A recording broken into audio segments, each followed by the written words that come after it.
जनक जी ने फिर से अपरिमित दहेज दिया जो कहा नहीं जा सकता और जिसे देखकर लोकपालों के लोगों की संपदा भी थोड़ी जान पड़ती थी। इस प्रकार सब सामान सजाकर राजा जनक ने अयोध्यापुरी को भेज दिया। बारात चलेगी यह सुनते ही सब रानियां ऐसे विकल हो गईं मानो थोड़े जल में मछलियां छटपटा रही हों। वे बार बार सीता जी को गोद में लेती और आशीर्वाद देकर सिखावन देती हैं, तुम सदा अपने पति की प्यारी हो, तुम्हारा सुहाग अचल हो, हमारा यही आशीष है।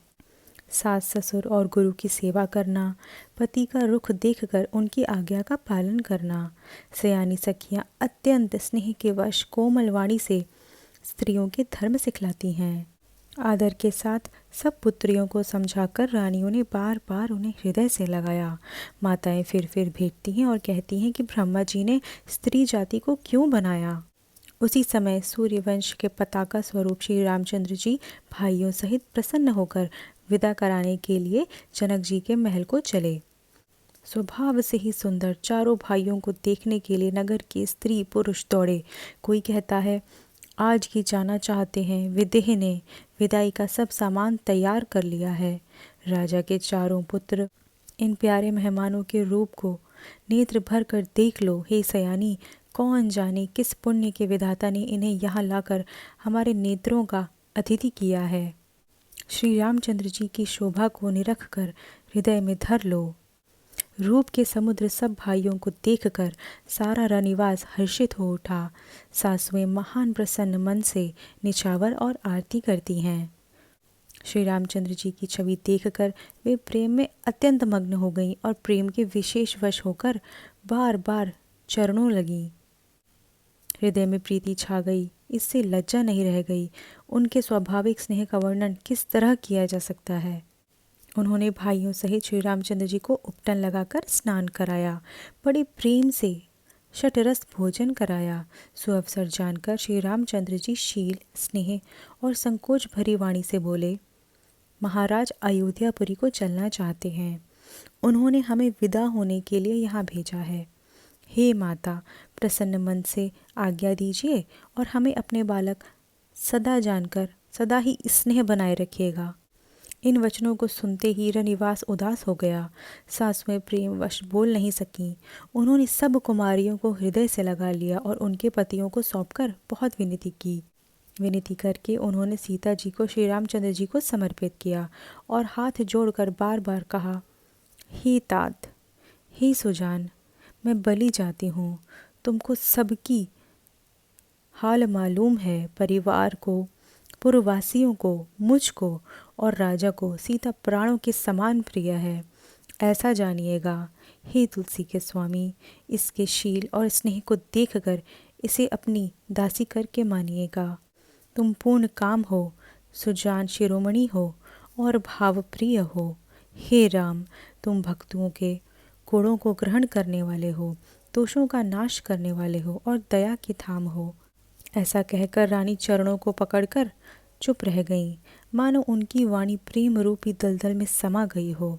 स्नेह से सनी हुई श्रेष्ठ वाणी सुनकर श्री रामचंद्र जी ने सास का बहुत प्रकार से सम्मान किया। तब श्री रामचंद्र जी ने हाथ जोड़कर विदा मांगते हुए बार बार प्रणाम किया। आशीर्वाद पाकर और फिर सिर नवाकर भाइयों सहित श्री रघुनाथ जी चले।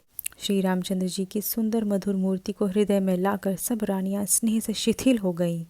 फिर धीरज धारण करके कुमारियों को बुलाकर माताएं बार बार उन्हें गले लगाकर स्नेह करने लगीं। पुत्रियों को पहुंचाती हैं, फिर लौट कर मिलती हैं। परस्पर में कुछ थोड़ी प्रीति नहीं बढ़ी, अर्थात बहुत बढ़ी जाती है। बार बार मिलती हुई माताओं को सखियों ने अलग किया, जैसे हाल की ब्याई हुई गाय को कोई उसके बालक बछड़े से अलग कर देता है। उसी प्रकार सब स्त्री पुरुष और सखियों सहित सारा रनिवास प्रेम के विशेष वश हो गया। ऐसा लगता है मानो जनकपुर में करुणा और विरह ने डेरा डाल दिया हो। जानकी जी ने जिन तोता और मैना को पाल पोस कर बड़ा किया था और सोने के पिंजड़ों में रख कर पढ़ाया था, वे व्याकुल होकर कह रहे हैं, वैदेही कहाँ हो। उनके ऐसे वचनों को सुनकर धीरज किसको नहीं त्याग देगा।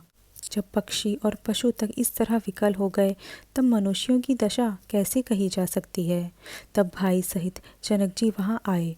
प्रेम से उमड़कर उनके नेत्रों में जल भर आया। सब बुद्धिमान मंत्री उन्हें समझाते हैं। तब राजा ने विषाद करने का समय न जानकर विचार किया। बार बार पुत्रियों को हृदय से लगाकर सुंदर सजी हुई पालकियां मंगवाईं। सारा परिवार प्रेम वश में है। राजा ने सुंदर मुहूर्त जानकर सिद्धि सहित गणेश जी का स्मरण करके कन्याओं को पालकियों पर चढ़ाया। राजा ने पुत्रियों को बहुत प्रकार से समझाया और उन्हें स्त्रियों का धर्म और कुल की रीति सिखाई। बहुत से दासी दास दिए जो सीता जी को प्रिय और विश्वास पात्र सेवक थे। सीता जी के चलते समय जनकपुरवासी व्याकुल हो गए। मंगल की राशि शुभ शगुन हो रहे हैं।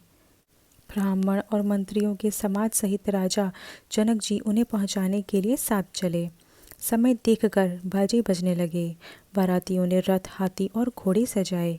दशरथ जी ने सब ब्राह्मणों को बुला लिया और उन्हें दान और सम्मान से परिपूर्ण कर दिया।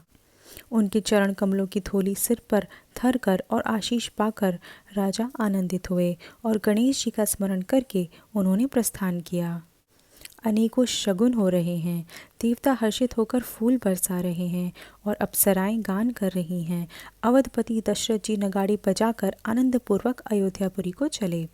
राजा दशरथ जी ने विनती करके प्रतिष्ठित जनों को लौटाया और आदर के साथ सब मंगनों को बुलवाया। उनको गहने, कपड़े, हाथी, घोड़े दिए और प्रेम से पुष्ट करके सबको संपन्न अर्थात बल युक्त कर दिया। वे सब बारंबार कुल कीर्ति बखान कर कर और श्री रामचंद्र जी को हृदय में रख कर लौटे।